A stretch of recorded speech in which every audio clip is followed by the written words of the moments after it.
Hello. Hervé Perreault with the Tree Gardener. This is an apricot tree. Planted 2 springs ago.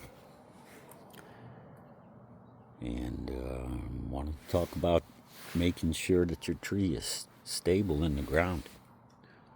Because if you want fruit production, we have to have a good root production and proper formation of roots on the ground, which are wide and deep.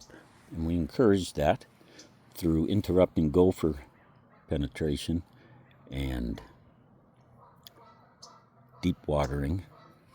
There's a little mixture in the beginning where you have a root ball. If you got bare root, you really have to make sure that little bit of root is not overwatered but kept moist.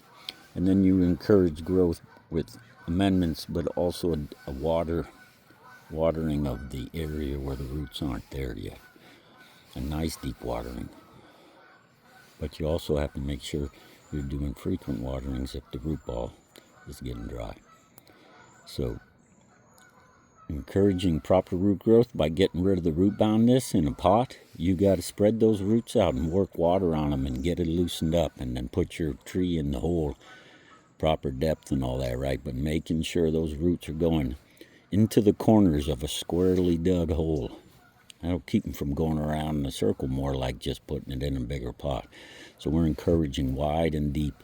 There's tricks and different ways to do it to establish that. And then you take your hand and check your tree out. It shouldn't be moving around in the dirt.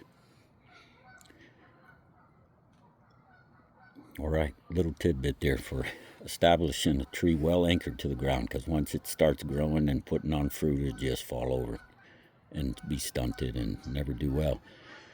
So to start off, we want to really make sure we produce good roots. Peace to you and your plants.